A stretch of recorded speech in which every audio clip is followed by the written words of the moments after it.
In this lesson, we're going to take a look at a basic roof layout. When you sketch a roof, typically you want to be on the level the roof is going to bear on. So if I go to the second floor plan in this case, I can see my walls are grayed out because they're actually below the cut plane. And on the second floor, notice that I have an underlay of the first floor. If I say none, I don't see anything in this plan, and it's going to make it difficult to draw the roof. So if I turn on the first floor as an underlay, it's grayed out and it'll help me use these walls to lay out my roof. So back to the Home tab, there's different ways you can draw a roof by footprint, which is sketching the outside fascia lines. Extrusion, usually done in an elevation or section view.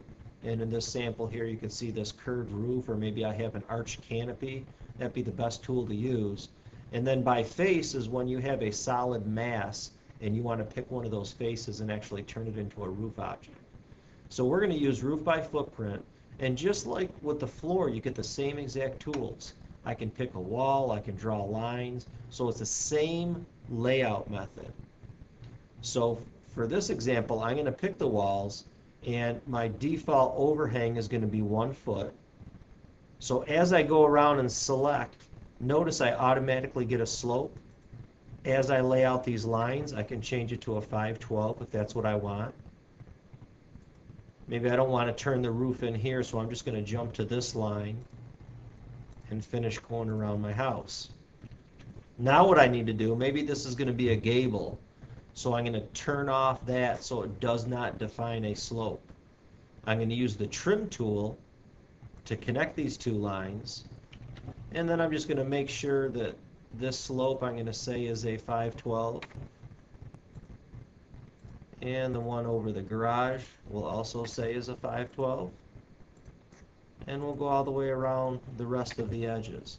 So what I'm doing is when I pick the fascia or eave line, I'm defining the slope of that plane as it slopes up. So now everything's at 512, and this face of the roof right here does not define a slope, so it's going to create a gable.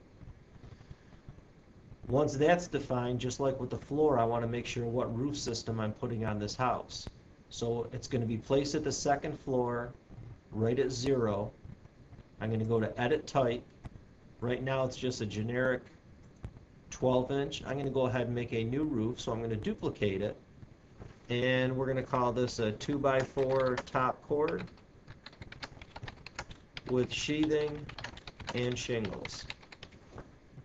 Select OK, and then edit the structure.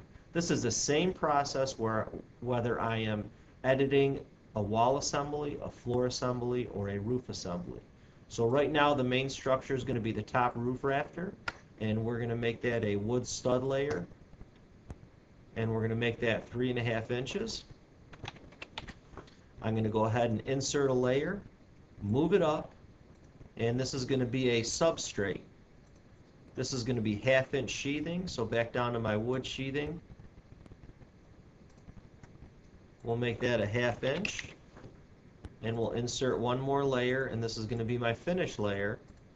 And I'm going to go ahead in the roofing area and pick asphalt shingles. And we'll make those asphalt shingles, let's say, 1/4 inch thick. So I'll select OK. So my roof is defined. My roof materials are defined. I'm ready to finish the sketch. Now that the sketch is finished, I'm going to go to my View tab, switch to the default 3D view, and I can see the roof that was created. So this, my slopes didn't totally work out how I wanted to, so I can edit the footprint, and I'm going to say the whole front of the house does not define the slope. So now when I finish the sketch, I can see that I have my 2 gable ends over the garage and the main part of the house. Now notice my walls don't go up to the roof. If you want that to happen, I can just hit the Tab key, which will select all the outside walls. I could say Attach, select the roof, and all my walls will now attach to my roof. So I can orbit around the house, and take a look at my finished roof.